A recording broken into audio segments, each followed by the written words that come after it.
اعوذ باللہ من الشیطان اللعین الرجیم بسم اللہ الرحمن الرحیم الحمد للہ وکفا وسلام علی عبادہ الذین اصطفیٰ. درود بھیجیے محمد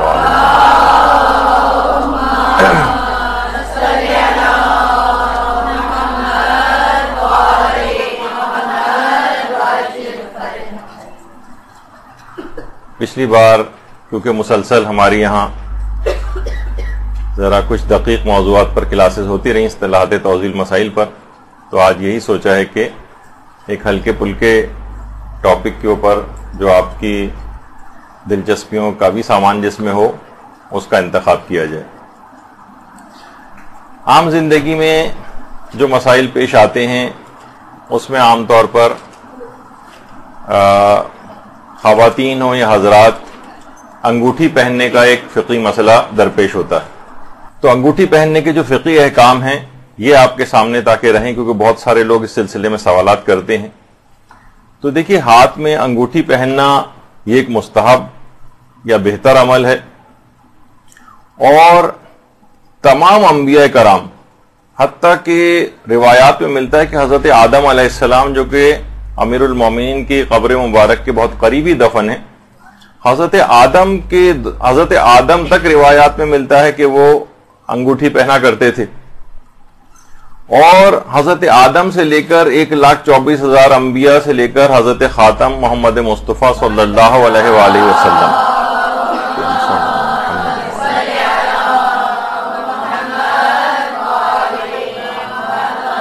اس کو پہنتے رہے. اور اسی طرح سے تمام ائمہ معصومین علیہم السلام کے سلسلے میں روایات میں ملتا ہے. جو ہمارے علماء کرام ہیں اور مراجع عظام ہیں وہ بھی انگوٹھیوں کو پہنتے ہیں، اور جیسے کہ ابھی آگے تفصیل بھی آتی جائے گی. اور جو مومنین صالحین ہیں ان کا بھی طریقہ کار یہ رہا ہے، اس کو مسلسل پہنتے آ رہے ہیں. یہاں تک کہ علامہ مجلسی نے حلیۃ المتقین کے اندر یہ بات لکھی ہے کہ جو روایات ہیں استحباب انگشتر پر، یعنی انگوٹھی پہننے کے استحباب پر، یہ حد تواتر تک پہنچی ہوئی. اتنی زیادہ اس سلسلے میں روایات وارد ہوئی ہیں. پھر ہر جو بھی پتھر عام طور پر پہنا جاتا ہے اس کے کچھ خواص ہیں، اس کے کچھ اثرات ہیں، اس کے فقہی احکام ہیں. حتیٰ کہ علماء نے خاص ان موضوعات پر مکمل کتابیں لکھی ہیں الاحجار الکریمہ کے نام سے.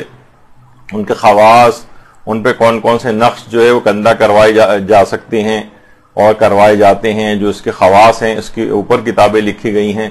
تو بے شمار اس پہ کتابیں. اچھا، پھر مراجع اعظام کے فتاوی اگر آپ اٹھا کر دیکھیں تو اس کے اندر باقاعدہ فتاوی جو ہیں وہ دیے گئے ہیں. آیت اللہ سیستانی نے پورا ایک اپنے سوال و جواب کے سیکشن میں انگوٹھی کے فقہی احکام کے پہ کئی استفتاحات اس طرح سے نقل کی ہیں. اسی طرح سے ان انگوٹھیوں کے اوپر جو نقش کندہ کروائے جاتے ہیں یہ اتنی اہم ہیں اور ان کی اتنی خصوصیات ہیں اور اتنی برکتیں ہیں اس کے اندر کہ مراجع اعظام کون کون سے نقوش اپنی اس کے اوپر کندہ کرواتے ہیں اور کس خاص موقع پر وہ خاص انگوٹھیاں پہنتے ہیں. یہ انشاءاللہ ہماری جو اگلی جو نشستیں ہوں گی، آج تو صرف پہلی نشست ہے فقہی احکام پر، لیکن ان کی خواص اور خصوصیات اور نقوش وغیرہ کے اوپر انشاءاللہ ہماری اگلی نشست ہوں گی، تو اس کے اندر یہ تفصیل آئے گی. تو اور وہ جو آپ سنتی ہیں کتنا زیادہ کہ حضرت امیر المومنین علیہ السلام کا حالت رکوع میں انگوٹھی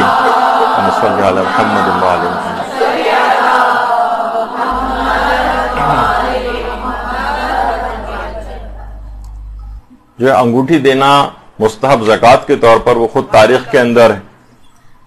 اچھا، عام طور پر دیکھیے کہ جو پتھر وغیرہ پہنے جاتے ہیں جو پریشس سٹونز کہلاتے ہیں، احجار الکریمہ کہلاتے ہیں، فقہاء نے اس سلسلے میں بہت سی روایات بھی بیان کی ہیں، ان کی اسناد کے اوپر بحث کی ہے، جو ہم آگے چل کر آج موقع ملا تو آج ورنہ اگلی نشست میں ذکر کریں گے. ان کے خواص ڈسکس کیے ہیں، ان کے فوائد ڈسکس کیے ہیں، ان کی اقسام کو ڈسکس کیا ہے، ان کی تاثیروں کے اوپر بحث کی ہے. البتہ اس سلسلے میں ایک چیز کو دماغ میں رکھنا چاہیے کہ عوام جو ہے ہمیشہ افراط و تفرید کا شکار ہوتی. بہت سے لوگ کاملاً ان کا انکار کرتے ہیں کہ اس کا کوئی فائدہ نہیں، یہ لوگوں نے جو ہے بت پرستی شروع کر دی ہے، یہ بھی غلط ہے.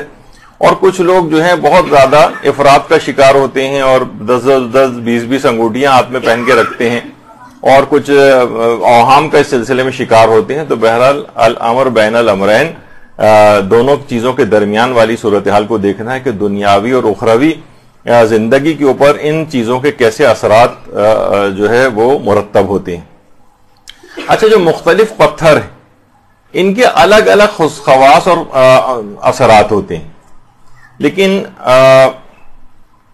وہ اپنی جگہ پر آئے گا. لیکن آج ہم جو موضوع ہے زیادہ وہ یہ ہے کہ ان کے فقہی احکام کیا ہیں انگوٹھی پہننے کے.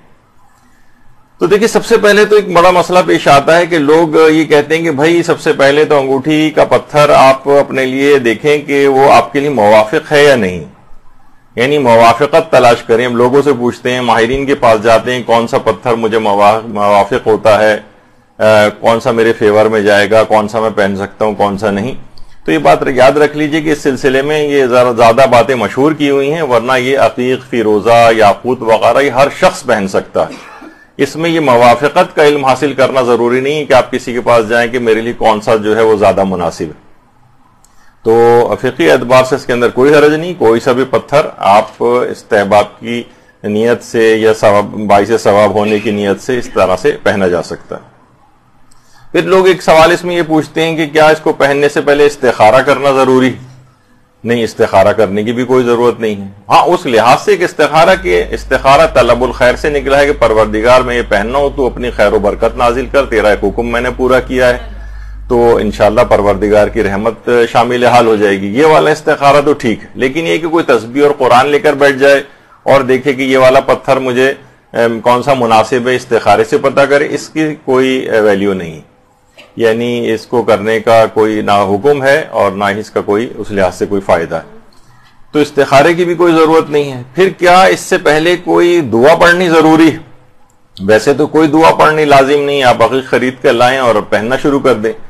لیکن یہ کہ بہرحال پھر بھی کچھ دعائیں ہیں جو کہ روایات کے اندر ذکر ہوئی ہیں، تو اس دعا کو پڑھتے ہوئے جو ہے اس کو پہنا جائے وہ زیادہ بہتر ہے، جو خاص طور پر جب پہلی دفعہ کسی پتھر کا انتخاب کر کے اسے پہننا شروع کریں. اور ابن طاؤس نے باقاعدہ ایک اور دعا کو پڑھنے کی بھی تاکید کی ہے، یہ بھی کتابوں کے اندر موجود ہے. اتنا وقت نہیں ہے کیونکہ آج ہمیں ہر صورت میں فقہی احکام کو 1.5-2 گھنٹے کے اندر ختم کرنا ہے تاکہ اگلی دفعہ میں یہ چیز نہ چلی جائے اور نئے مسائل کے اوپر بات ہو.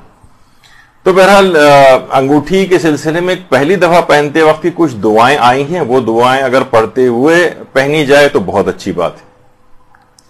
اچھا، پھر لوگ ایک سوال یہ پوچھتے ہیں کہ اگر پتھر ٹوٹ جائے تو کیا یہ کوئی بدشگونی کی علامت ہے؟ کیا اس پتھر کو اس کے بعد پھینک دینا چاہیے؟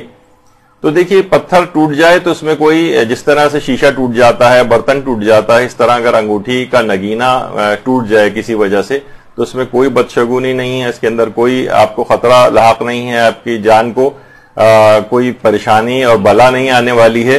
تو اس سلسلے میں کسی خرافاتی طرف دماغ کو لے جانے کی ضرورت نہیں. جس طرح جیسے بہت ساری چیزیں ٹوٹ جاتی ہیں، بلکہ چیزوں کے ٹوٹ جانے سے، کوئی نقصان ہو جانے سے مومن کو ایک فائدہ ہی ملتا ہے پروردگار کی طرف سے. جو بھی مومن کو نقصان پہنچتا ہے اس کا کچھ نہ کچھ ثواب اس کو لکھا جاتا ہے. یہاں تک کہ آپ نوٹ گن رہی ہیں اور نوٹ گنتے گنتے ایک نوٹ اتفاق سے کم ہوا اور دوبارہ گنے تو صحیح نکلے تو تھوڑی دیر کی بھی جو پریشانی تھی وہ بھی آپ کو ثواب دلواتی ہے. تو بہرحال اگر کبھی ٹوٹ بھی جائے اس طرح سے تو اس کے اندر کوئی ایسی پریشانی والی بات نہیں ہے، اور جس طرح اور چیزیں ٹوٹتی ہیں یہ بھی ٹوٹ سکتا ہے. تو اس کو اتارنا یا پھینکنا، یا آپ کو خود اچھا نہیں لگ رہا ہے ٹوٹا ہوا پہننا تو ایک الگ بات ہے، آپ اس کو اتار دیجئے، کوئی دوسرا لے کر پہن لیجئے. بہرحال کوئی ایسا کوئی فقہی حکم اس کے اندر نہیں ہے کہ اس کو بدلنا ضروری ہو. پھر ایک اور فقہی حکم یہ ہے کہ انگوٹھی کس ہاتھ میں پہنی جائے. تو دیکھیے، جائز تو ہے کہ دونوں ہاتھ میں سے کسی میں بھی پہنی جا سکتی ہے، بلکہ دونوں ہاتھوں میں بھی پہنی جا سکتی ہے.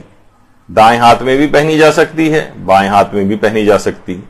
البتہ زیادہ بہتر یہ ہے کہ اگر صرف ایک ہاتھ کا انتخاب کرنا ہو تو پھر دائیں ہاتھ کے اندر پہنی جائے.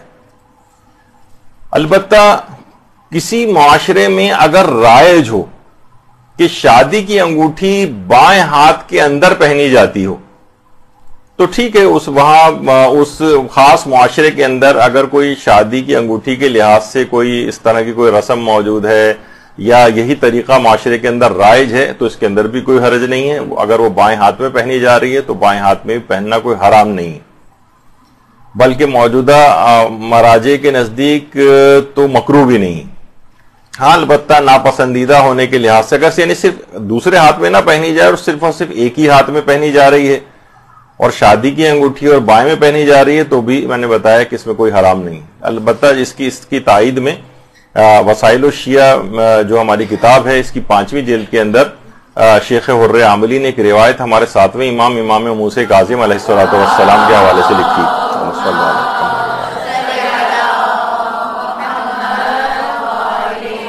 اس روایت میں امام نے خاص طور پر اجازت دی ہے کہ خواہ انگوٹھی دائیں میں پہنی جائے خواہ انگوٹھی بائیں کے اندر پہنی جائے، اس کے اندر کوئی مذائقہ نہیں ہے. اچھا البتہ دائیں میں کیوں پہنی جاتی ہے تو یہ بھی 7ویں امام نے بات بتائی ہے کہ حضرت امیر المومنین علیہ الصلوۃ والسلام اللہم صلی علی محمد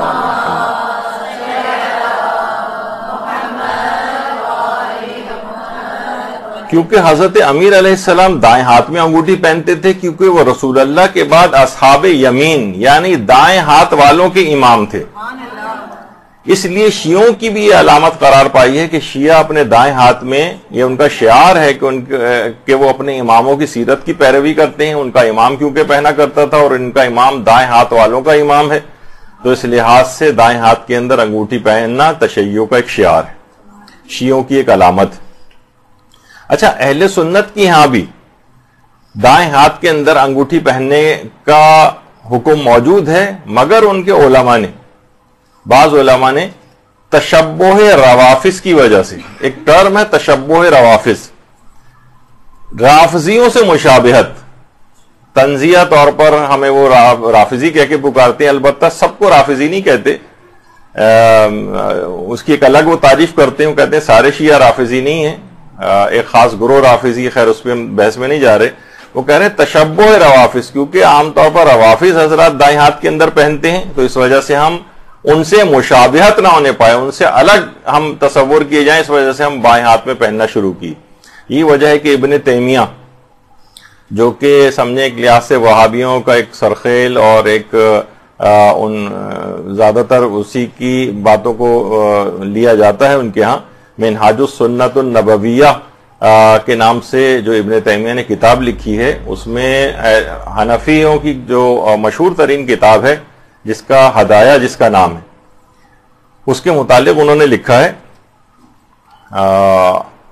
کہ ان المشروع التختم فی الیمین، کہ باقاعدہ حنفیوں نے ہدایہ کے اندر لکھا ہے کہ دائیں ہاتھ کے اندر انگوٹھی پہننا ہی شریعت میں حکم آیا ہے، لیکن کیونکہ رافضہ نے اس کو اختیار کر لیا ہے تو جعلنا التختم فی الیسار، تو ہم نے اختیار کر لیا کہ ہم بائیں میں پہنیں گے تاکہ ان کے ساتھ مشابہت نہ ہونے پائے. اور بہت ساری چیزیں ایسی ہیں کہ جس میں تشبہ روافظ کی وجہ سے، مثلا پانی سے استنجا کرنا، کیونکہ کہتے ہیں کہ پانی سے استنجا کرنا تشبہ روافظ ہے، یعنی وہ پانی سے کیونکہ استنجا کرتے ہیں تو لہٰذا پتھر وغیرہ کا جو استعمال وغیرہ وہ بھی شروع کیا گیا اس سلسلے میں. تو بہرحال یہ ایک چیز ہے کہ ان کی ہاں بھی اصلاً حکم دائیں ہاتھ میں پہننے کا تھا، لیکن انہوں نے اس لحاظ سے اس حکم کے اندر ایک تبدیلی کی. اچھا سب سے پہلے جس نے بائیں ہاتھ میں پہننے کا سلسلہ شروع کیا وہ صفین کا موقع تھا. صفین میں جب یہ صفین جسے کہا جاتا ہے، جب مسئلہ تحکیم واقع ہوا تھا اور عمر عاص نے باقاعدہ سادہ لو جو ابو موسیٰ اشعری تھے ان کو فریب دینے کے لیے سب لوگوں کے سامنے اپنے بائیں ہاتھ کی انگوٹھی اتاری تھی عمر عاص نے، اور کہا تھا کہ میں مولا علی کو معزول کرتا ہوں، دائیں ہاتھ سے انگوٹھی اتاری اور اس کو بائیں ہاتھ میں پہنا اور کہا کہ اور میں معاویہ کو نامزد کرتا ہوں. اس کے بعد سے بہرحال حاکم شام نے بھی بائیں ہاتھ میں انگوٹھی پہننے کا سلسلہ شروع کیا اور اس کے بعد سے ایک تقریباً رواج بنا کہ بائیں ہاتھ میں اس طرح سے انگوٹھی پہنی جائے. تو بہرحال لیکن یہ کہ اگر ہم فقہی اعتبار سے دیکھیں تو بائیں ہاتھ میں انگوٹھی پہننا کوئی حرام کام نہیں، لیکن بہرحال ایک تشیع کا شعار ہے اور ایک رائج ہے، ایک طریقہ کار. تو جب دونوں ہاتھ میں اگر پہنی جائے تو پھر دائیں میں بھی پہنی جا سکتی ہے، بائیں ہاتھ میں بھی پہنی جا سکتی ہے. جیسے کہ آپ دیکھ رہے ہیں کہ آیت اللہ سیستانی دائیں ہاتھ میں بھی انگوٹھی پہنی ہوئی ہے اور بائیں ہاتھ کے اندر بھی انگوٹھی پہنی ہوئی ہے. تو اس لحاظ اگر دائیں ہاتھ میں نہ پہنے اور صرف بائیں ہاتھ میں پہنے تو یہ ناپسندیدہ شمار کیا جاتا ہے. لیکن دونوں میں اگر پہنا ہوا ہو تو پھر اس کے اندر نہ تو کوئی کراہیت والی بات ہے نہ کوئی ناپسندیدگی والی بات ہے، بلکہ زیادہ ثواب ملنے کا ہی امکان ہے اس میں. اچھا، بائیں ہاتھ میں پہننا، صرف اگر کوئی شخص بائیں ہاتھ میں پہنے تو کیا یہ مکروہ ہے؟ تو جواب یہ ہے کہ موجودہ مراجع کے نزدیک مکروہ نہیں. کچھ علماء کہتے ہیں کہ عام حالات میں مکروہ ہے، تقیی میں مکروہ نہیں ہے، لیکن موجودہ مجتہدین کہتے ہیں کہ نہ، فی الحال عام حالات میں مکروہ ہے، اور تقیہ اگر ہو تو اس وقت اس کے مطابق ہی عمل کرنا ضروری قرار پا جاتا ہے. البتہ حرام تو کسی نے بھی قرار نہیں دیا.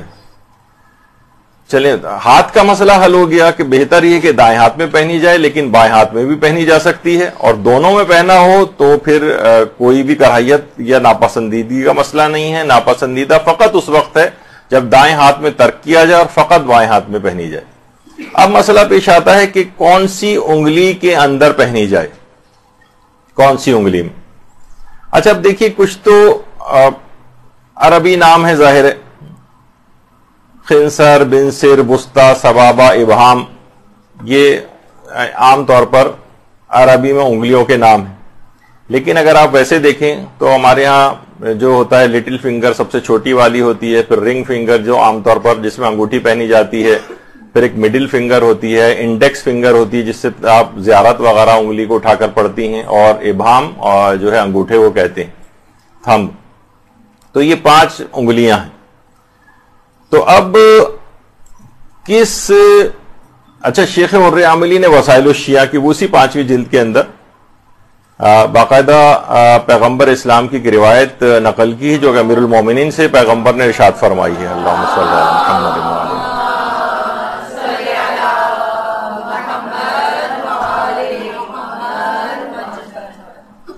کہ یا علی لا تختم فی السبابہ والوسطی، اے علی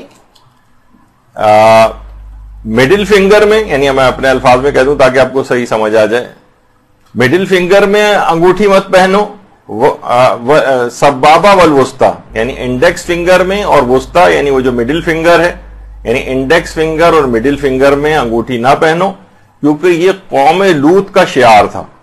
یعنی اگر کوئی ان 2 کے سر کے اندر انگوٹھی پہنتا ہے صرف، تو یہ قوم لوط کا شعار تھا. اور سب سے چھوٹی انگلی کو انگوٹھی سے خالی نہ رکھو. یعنی باقاعدہ روایت کے اندر پیغمبر نے امیر المومنین سے جملے ارشاد فرمائے کہ سب سے جو چھوٹی انگلی ہے اس سے جو ہے اپنی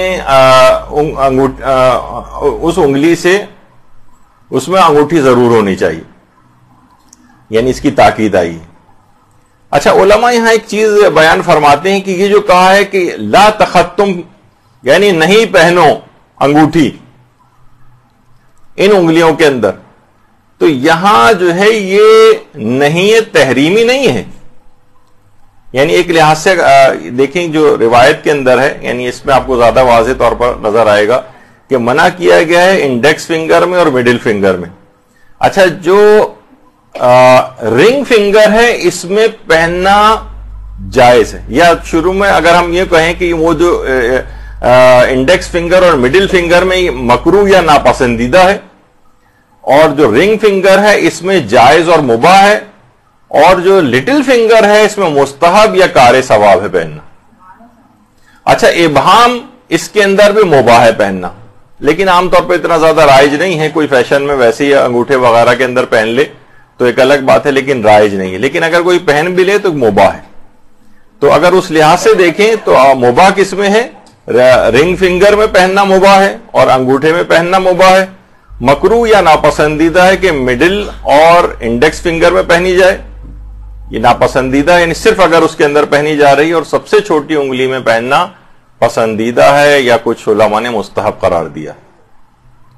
تو یہ ایک لحاظ سے اس کی ایک تقسیم ہو جاتی ہے کہ کس ہاتھ کے اندر جو ہے اس کو پہنا جائے. تو یہ جو ہے کہ نہ پہنو، یہاں علماء فرماتے ہیں کہ یہاں یہ جو نہیں کی گئی ہے، منع کیا گیا، یہ تحریمی نہیں ہے بلکہ تنزیہی ہے. نہ پسندیدگی کے معنوں میں، نہ کہ یہ کہ حرمت کے معنوں میں نہیں پہن، اگر تم نے پہنا تو گویا کوئی حرام سرزد ہو گیا، نہیں، ایسا نہیں. تحریمی نہیں، تنزیہی ہے. ناپسندیدہ، یعنی رجائے مطلوبیت کی نیت سے اس بات کو ترک کریں، یعنی اگر کوئی اس کو مکروہ سمجھ کے ترک نہ کرے بلکہ رجائے مطلوبیت کی نیت سے ترک کرے کہ وہ انڈیکس اور مڈل فنگر کے اندر جو ہے اگر ترک کر رہا ہے تو وہ رجائے مطلوبیت کی نیت کرے۔ یہ بات خاص طور پر آیت اللہ سید عبد العالی سبزواری، یہ خود ایک بہت ہی بلند پایا فقیہ گزرے ہیں، بہت زیادہ عرصہ نہیں ہوا انتقال کو، لیکن ابھی جو ہے ان کی جو کتاب ہے وہ ہے مہذب الاحکام فی البیان حلال والحرام، اس کی 5ویں جلد کے اندر انہوں نے یہ بات لکھی ہے کہ یہ مکروہ تنزیہی ہے، مکروہ تحریمی نہیں۔ اچھا، علماء فرماتے ہیں کہ مکروہ اور ناپسندیدہ صرف اس وقت ہے کہ جب اور کسی انگلی میں نہیں پہنی جا رہی ہے، صرف اور صرف انڈیکس اور مڈل فنگر میں پہنی جا رہی ہے۔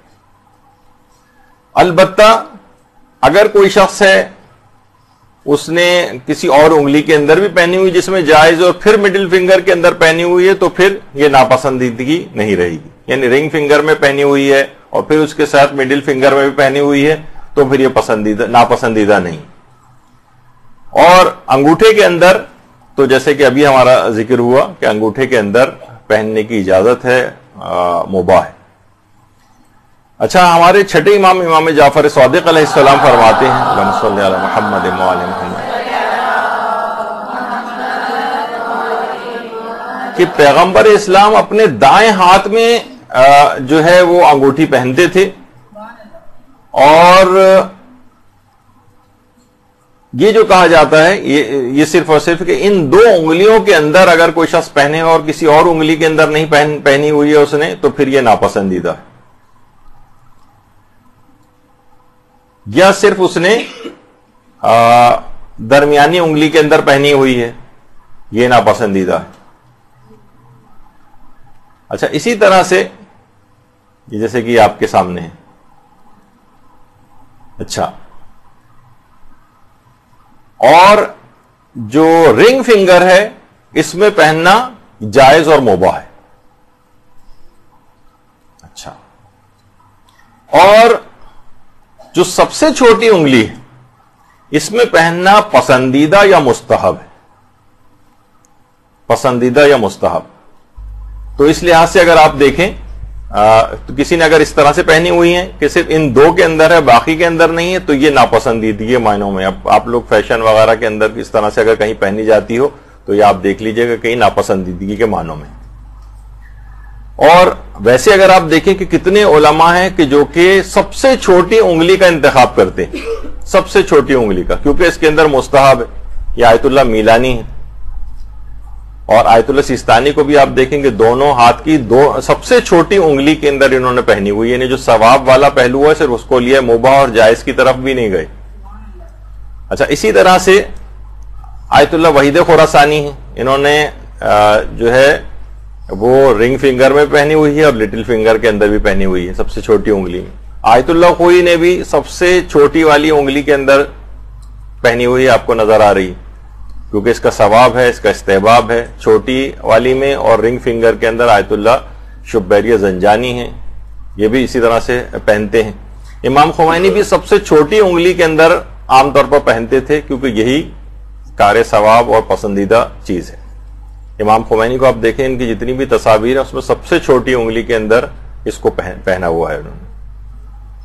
اور آیت اللہ خوئی بھی دونوں ہاتھ کی دونوں انگلیوں کے اندر عقیق اور فیروزہ اس طرح سے پہنتے تھے اور دونوں میں سب سے چھوٹی والی انگلی کے اندر پہنا ہوا ہے۔ تو اسی طریقے سے جو صالح مومنین ہیں ان کا بھی طریقہ کار یہی ہے کہ زیادہ ثواب کیونکہ اس کے اندر ہے، زیادہ بہتر یہی ہے تو سب سے چھوٹی انگلی کے اندر، ہمارے یہاں اتنا رائج نہیں ہے، عام طور پر جو رنگ فنگر ہے اس کے اندر پہنا جاتا ہے، لیکن زیادہ ثواب اور بہتری والی بات یہ کہ چھوٹی انگلی کے اندر ہی پہنا جائے۔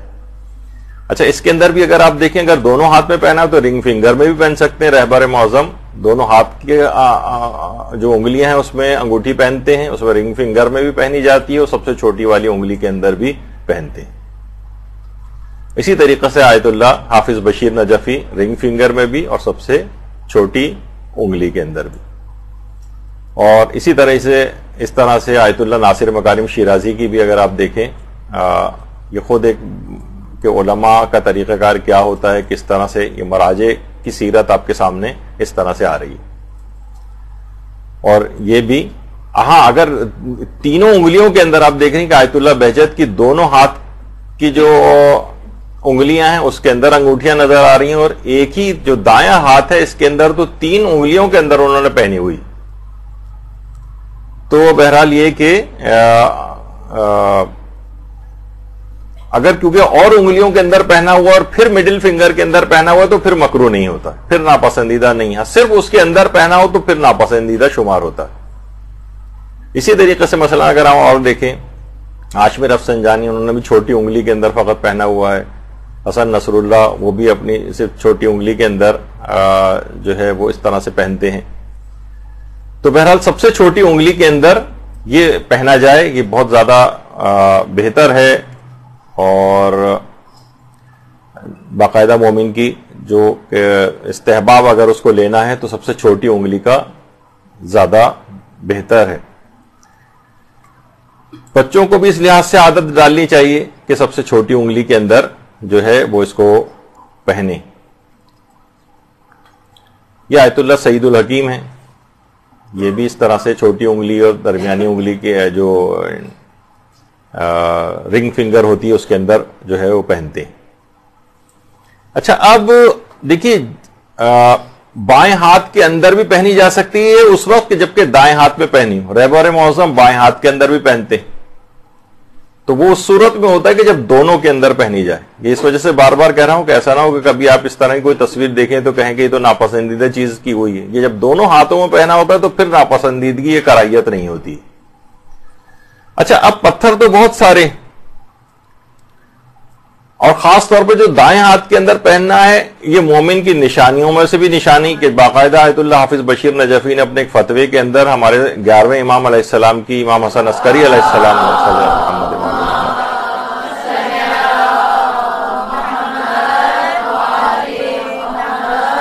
کہ مومن کی جو 5 نشانیاں بتائی گئی ہیں اس میں تو ایک تو یہ ہے کہ وہ 51 رکعت کی نماز روزانہ پڑھتا ہے، وَتَعْفِيرُ الْجَبِينَ اور خاک کے اوپر سجدہ کرتا ہے، وَالتَّخَتُّمْ بِالْيَمِينَ دائیں ہاتھ میں انگوٹھی پہنتا ہے، زیارت الاربعین اور بسم اللہ الرحمن الرحیم بآواز بلند کہنا. تو باقاعدہ مومن کی نشانیوں میں سے ایک تو دائیں ہاتھ کے اندر اس طرح سے انگوٹھی پہننا. اچھا اب پتھر تو میں نے کہا کہ جیسے کہ بہت سارے ہیں، لیکن باقاعدہ آیت اللہ سیستانی نے 3 پتھروں کو خاص طور پر پہننا مستحب یا بہتر شمار کیا. ان میں ایک تو ہے عقیق، اس کو پہننا سب سے بہتر ہے. اسی طریقے سے فیروزہ، اس کو پہننا مستحب یا بہتر ہے. اور تیسرا ایک اور ہے جس کو کہا جاتا ہے حدید سینی، سواد سے، سواد یہ نون چھوٹی ہے، اس کو بھی پہننا مستحب یا بہتر. بہت سے لوگ باقاعدہ کہتے ہیں کہ کیا یہ حدید سینی جو ہے یہ پہننا مکروہ ہے؟ تو آیت اللہ سیستانی نے فرمایا کہ نہیں، حدید سینی پہننا مکروہ نہیں ہے، بلکہ جو باقاعدہ جن پتھروں کو پہننے کا استحباب یا ثواب جن میں بیان کیا گیا وہ ان پتھروں کے اندر سے ایک ہے حدید سینی. اچھا اب مکروہ دماغ میں اس وجہ سے آتا ہے کہ کچھ روایات کے اندر یہ ہے کہ لوہے کی انگوٹھی پہننا یہ اس کی ممانعت آئی.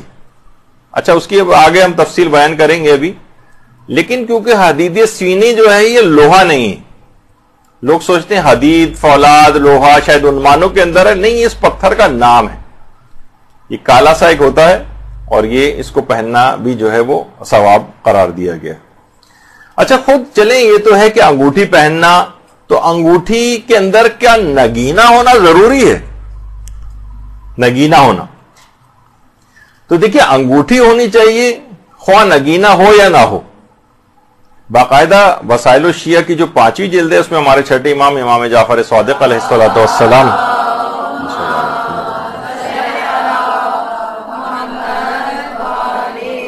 فرماتے ہیں کہ رسول اللہ کی انگوٹھی چاندی کی تھی اور اس میں کوئی نگینہ نہیں تھا. ایک انگوٹھی پیغمبر کے پاس ایسی بھی تھی کہ جو چاندی کی تھی اور اس میں کوئی نگینہ نہیں لگا ہوا تھا. اور انگوٹھی کا جو چھلا ہوتا ہے، یعنی جو ایک لحاظ سے پوری انگوٹھی اگر وہ چاندی کی ہو اور اس میں کوئی نگینا نہ ہو تو یہ بھی پہنی جا سکتی ہے. اور انگوٹھی کے جو چھلا ہے اس کا چاندی کا ہونا بھی، یہ بھی روایات کے اندر آیا ہے کہ یہ بہتر شمار کیا گیا. اب اس کے اندر چاہے آپ عقیق لگوا لیں، فیروزہ لگوا لیں، یعنی خود یہ چاندی کا ہو تو زیادہ بہتر. یعنی اس لحاظ سے کہا جائے کہ آپ دیکھیں کہ رہبر معظم جو مختلف انگوٹھیاں پہنتے ہیں اس میں جو سب سے چھوٹی انگلی کے اندر فقط ایک چاندی کا ایک چھلا سا پہنا ہوا ہے، تاکہ دماغ میں یہ ہوتا ہے کہ ظاہر ہے پیغمبر اسلام نے جن طریقہ کار پہ عمل کیا ایک ایک دفعہ ہم اس پہ بھی عمل کر لیں تو بہت اچھا ہے. تو کوئی بغیر نگینے کی ہو وہ بھی اگر پہن لی جائے. اور ایک میں باقاعدہ حرز جواد بھی پہنا ہوا ہے، اس پہ ہماری اگلی جو نشستیں آئیں گی اس کے اندر گفتگو آئے گی. تو بہرحال یہ کہ بہتر یہ ہے کہ چاندی کی ہو. اچھا، البتہ اس کے علاوہ کوئی اور دھات ہو، جیسے کہ تو وہ علماء نے مکروہ یا ناپسندیدہ قرار دیا، جیسے لوہا اگر ہے تو لوہا اگر کسی نے پہنا ہوا ہے تو کچھ روایت میں یہ بات منع آئی ہے. البتہ آیت اللہ سیستانی کے نزدیک اور اکثر موجودہ مراجع کے نزدیک، زیادہ تر کے نزدیک، لوہا بھی اگر پہنا جائے تو یہ حرام نہیں ہے، مکروہ نہیں ہے. کچھ علماء مکروہ سمجھتے ہیں لیکن حرام کسی کے نزدیک بھی نہیں ہے، اور زیادہ تر کے نزدیک، خاص طور پر آیت اللہ سیستانی کے نزدیک، مکروہ بھی نہیں. کچھ علماء یہ کہتے ہیں کہ حالت نماز میں مکروہ ہے، عام حالات میں مکروہ نہیں ہے. اور آیت اللہ سیستانی فرماتے ہیں نہ عام حالات میں مکروہ ہے اور نہ ہی لوہے کی انگوٹھی پہننا دوران نماز مکروہ ہے. ہاں البتہ بہتر ہے، یعنی یہ میں اپنی اس لحاظ سے کہہ رہا ہوں، کچھ جگہوں میں ممانعت آئی، کوئی احتیاط خود سے کرنا چاہے تو وہ احتیاط کر لے. آیت اللہ سیستانی فرماتے ہیں کہ حتیٰ کہ نماز تک کے اندر جو ہے وہ مکروہ نہیں. البتہ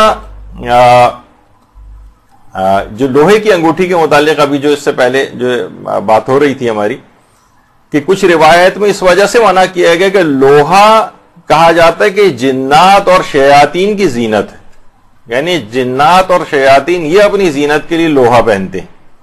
اور کچھ روایات میں جہنمیوں کی صفات میں سے قرار دیا گیا ہے. جہنمیوں کی صفات کے اندر یہ نہیں کہ وہ جہنم میں یہ والی انگوٹھی، لوہے کی انگوٹھی وغیرہ پہنیں گے، بلکہ یہ دنیا کے اندر جو کہ اس قسم کے کام لوگ انجام دیتے ہیں وہ عام طور پر اس طرح کی انگوٹھی وغیرہ یا لوہا پہنتے ہیں. یا یہ اس طور پر بھی علماء نے اس کی تعویل کی کہ اس قسم کی جو روایات ہیں کہ جہنمیوں کی، کہ ان کو وہاں پر لوہے کی ہتھکڑیاں اور بیڑیاں وغیرہ پہنائی جائیں گی اہل جہنم کو. اچھا، البتہ جو سونے کی انگوٹھی ہے، خواتین تو اس کو بالکل پہن سکتی ہیں، جائز ہے. البتہ مرد حضرات کے لیے سونے کی انگوٹھی پہننا حرام ہے. اور شادیوں میں عام طور پر دولہا وغیرہ جو حضرات پہنتے ہیں یہ ان کے لیے حرام ہے، بلکہ روایات کے اندر یہ کہ ایک دفعہ بھی اگر کسی نے اس انداز سے پہن لیا سونا تو وہ پھر ہمیشہ کے لیے جنت میں جنتیوں کے زیورات سے محروم ہو جائے گا. تو بہرحال مرد حضرات کو حتی المقدور یہ پریشرائز بھی کیا جاتا ہے جو دولہا حضرات ہیں کہ جناب اب دلہن والوں کی طرف سے آ گئی ہے اور یہ پہنا جائے گا اور تھوڑی دیر کے لیے پہن لیں وہاں پر، تو اتنی دیر کے لیے بھی وہاں پر پہننا جائز نہیں ہوگا، حرام ہوگا. بلکہ اس کا نتیجہ یہ نکل سکتا ہے کہ ہمیشہ کے لیے جنت کے ان زیورات سے کہیں نہ محروم کر دیا جائے. اچھا، اب ہاں البتہ ایک چیز اور بھی ہو تو لوگ کہتے ہیں بھائی ناپ کے لیے اگر ہم کسی جگہ جائیں، ناپ لینا ہو، ناپ کے لحاظ سے اگر صرف بس انگوٹھی کو انگلی میں ڈالا اور فوراً نکال لیا تو بہت سے مجتہدین یہ کہتے ہیں کہ نہیں، اس کو پہننا جو ہے وہ پہننا شمار نہیں کیا جائے گا. اس حد تک فقط اتنی مختصر مدت کے لیے کہ آپ نے چند سیکنڈ کے اندر ڈالی اور نکال لی کہ ہاں ناپ کے لحاظ سے دیکھ لیا. لیکن یہ کہ باقاعدہ پہن کے بیٹھے ہوئے ہیں دلہا میاں اور پوری نکاح کی تقریب اس میں نمٹ رہی ہے اور اتنی دیر وہ پہن کے بیٹھے رہے ہیں، وہاں پر یہ حرام ہو جائے گا اتنی. لیکن صرف ناپ کے لیے اس کو پہننا شمار نہیں کیا جاتا، ایسی جیسے کوئی انگلی میں ڈالے اور نکال لے. بعض استفتاءات کے اندر اس کو جائز سمجھا گیا ہے اور کچھ منع بھی کرتے ہیں. بہتر یہی کہ اس میں احتیاط کر لی جائے تو اور زیادہ بہتر.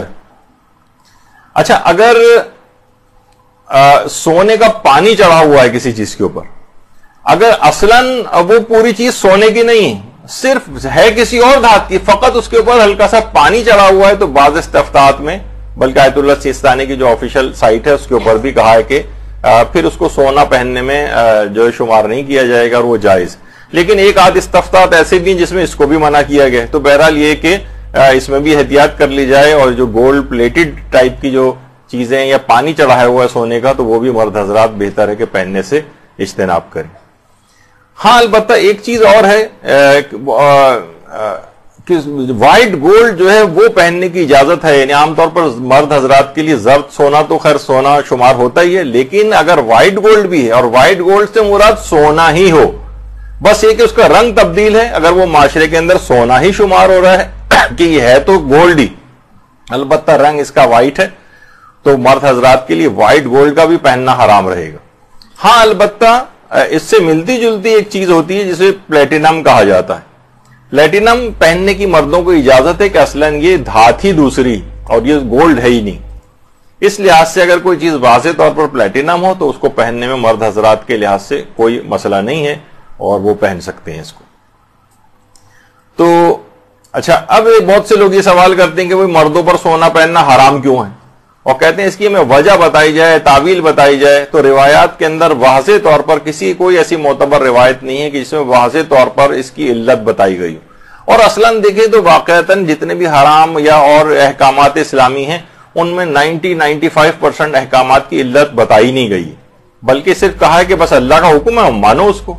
اور اگر ہر چیز کی علت اور اس کی وجوہات بتائی جائیں تو پھر وہ کافر بھی مان لے گا، آپ بھی مان. تو صاحب ایمان جو ہے، جو غیب پر ایمان رکھتا ہے، اللہ کے احکامات کے اوپر ایمان رکھتا ہے، اس میں اور کافر میں کیا فرق ہے؟ وہ بھی فیکٹس اینڈ فیگر دیکھ کے ویسے ہی بات مان لیتا ہے. تو مومن کی پہچان یہی ہے کہ یؤمنون بالغیب، غیب کی چیزوں پر ایمان رکھتا ہے. جو چیزیں پروردگار نے اسے چھپائی ہیں، چاہے حکمت بتائی ہو یا نہ بتائی ہو، وہ تب بھی اس کے اوپر ایمان رکھتا ہے کہ کوئی نہ کوئی وجہ ہوگی کہ ہمیں روکا گیا ہے. تو سونا پہننا تو یہ پوچھا جاتا ہے کیوں، کیا، کیسے. اسی طرح سے بغیر چھلکے کی مچھلی کے متعلق بہت ہے پوچھا جاتا ہے. اب اس کی بہت ساری لوگ خود ساختہ تعویلات دیتے ہیں، کچھ سائنسی چیزیں بھی نکال کے لاتے ہیں. وہ ٹھیک ہے، ممکن ہے کہ کوئی نہ کوئی وجوہات تو ہوں گی جو ہمیں ابھی سمجھ میں نہیں آ رہی ہیں، ہو سکتا ہے بہت عرصے بعد جا کر سمجھ میں آئیں. لیکن روایات کے اندر سونا پہننا کیوں حرام قرار دیا گیا ہے اور بغیر چھلکے کی مچھلی کیوں حرام قرار دی گئی ہے، یہ ہمیں سمجھ میں نہیں آتا ہے، نہ روایت کے اندر چیز بیان ہوئی ہے. بس یہ کہ حکم خدا ہے، اس کے مطابق عمل کرنا ہے. اچھا، ابھی یہ جو ذکر ہوا حدید سوینی کا، تو پہلی بات یہ کہ دیکھیے یہ جو تھا یہ لوہا نہیں بلکہ خاص قسم کا پتھر ہے. بہت سے لوگ بعض اوقات دیکھیے مراجع سے بھی جا کر بحث کرتے ہیں اور ان کو لکھ کے پوچھتے ہیں کہ باقاعدہ ایک روایت ہے ہمارے امام زمانہ علیہ الصلوۃ والسلام سے.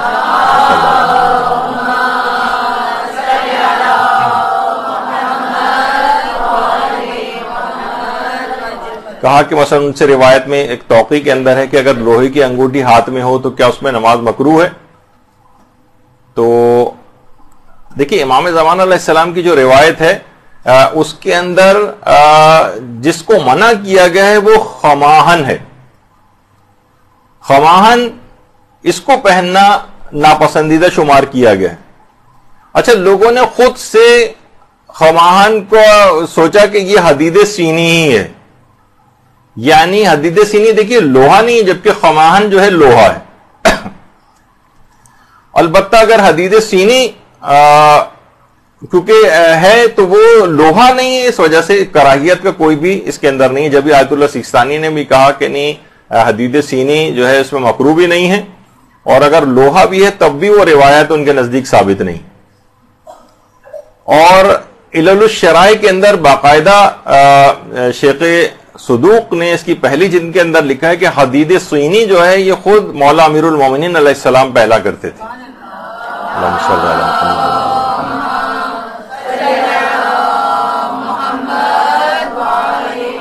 اچھا، اب جو لوہے کی جو انگوٹھی ہے اس کی بہت ساری اقسام جو ہے وہ روایات، اس کی عموماً 2 اقسام جو روایات کے اندر بیان، کچھ تو مطلقاً منع کرتی ہیں اور کچھ نماز میں منع کرتی ہیں.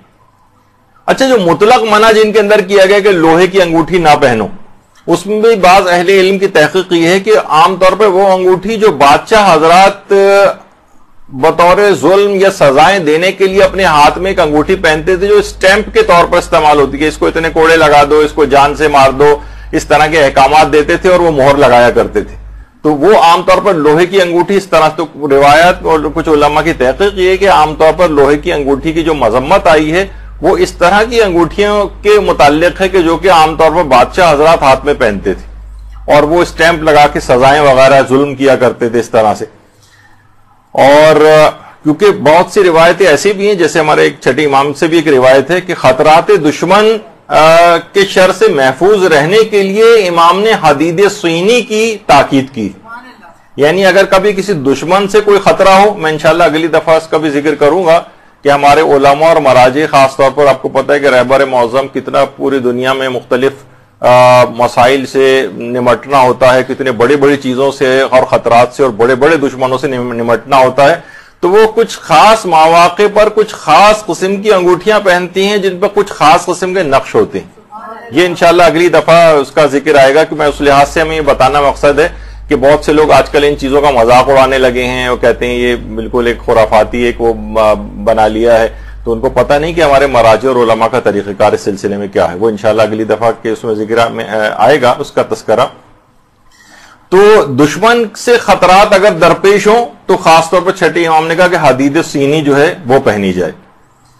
اور ہاں جس وقت خطرات نہیں ہوں اس وقت اس کو نہ پہنے، اور جب اس طرح کو کوئی بڑا خطرہ محسوس ہو دشمن سے تو اس وقت حدید سینی کو اس کا ایک آپ کے پاس ایک انگوٹھی جس کو نکال کر پہنا جائے. اور روایت میں ہے کہ حضرت امیر المومنین علیہ السلام بعض جب حدید سینی قوت اور طاقت کو حاصل کرنے کے لیے بھی پہنا کرتے تھے، روایات کے اندر یہ بات آئی. اور وسائل الشیعہ کے اندر جو خاص طور پر جو خماہن کا جس کے اندر تذکرہ ہے کہ باقاعدہ جو امام زمانہ سے جسے لوگ سمجھتے ہیں کہ یہ حدید سینی اس وجہ سے کہا کہ یہ تو وہی چیز ہے کہ باقاعدہ روایت کے اندر سوال کیا گیا کہ نماز میں کیا اس کو پہننے کی اجازت ہے، اس میں لفظ یہی ہے کہ انل فصل خماہن هل تجوز فیہ الصلاۃ اذا کان فی، یعنی اس کے اور تو اس میں پھر جواب امام نے یہ لکھا کہ فیہ کراہت ان یصلی فی. تو لوگوں نے بہت سے لوگوں نے سوچا کہ جو خماہن ہے یہ غالباً وہی حدید سینی ہے، اس وجہ سے ایک دماغ میں یہ آیا. اور کچھ علماء کہتے ہیں کہ نہیں، خماہن ایک الگ چیز ہے اور لوہا ایک الگ چیز ہے، یہ خاص قسم کا پتھر ہے. تو لہٰذا آپ نے دیکھا کہ بعض اوقات صرف موضوع میں اختلاف ہو جاتا ہے. لوگوں کو کہتے ہیں نا کہ مجتہدین میں آپس میں دیکھیے اختلاف ہے، تو اختلاف روایت کے اندر نہیں ہے. خماہن کیا حدید سینی ہے یا الگ کوئی چیز ہے؟ کچھ کہتے ہیں کہ حدید سینی ہی ہے، اس وجہ سے وہ کہتے ہیں کہ اس کا بھی پہننا مثلا کچھ کا نظریہ ہے کہ مکروہ ہے، کچھ کہتے ہیں نہیں خماہن الگ چیز ہے، حدید سینی الگ چیز ہے، حدید سینی پتھر ہے یا لوہا نہیں، نام اس کا اس طرح سے ہے. تو لہٰذا یعنی خود موضوع کے اندر اختلاف ہے، حکم میں کوئی اختلاف نہیں. تو بعض اوقات یہ بھی اختلاف ہے مجتہدین کی بات ایک سبب بنتا ہے کہ چیز میں موضوع میں اختلاف ہو جائے. اچھا، اب یہ جو تھا کہ جناب کیا اس سے پہلے استخارہ، وہ تو بھی آ گیا کہ نہیں استخارہ کرنا کوئی ضروری نہیں، کوئی سا بھی پتھر پہن سکتے ہیں. پھر ایک سوال یہ کہ عام طور پر خواتین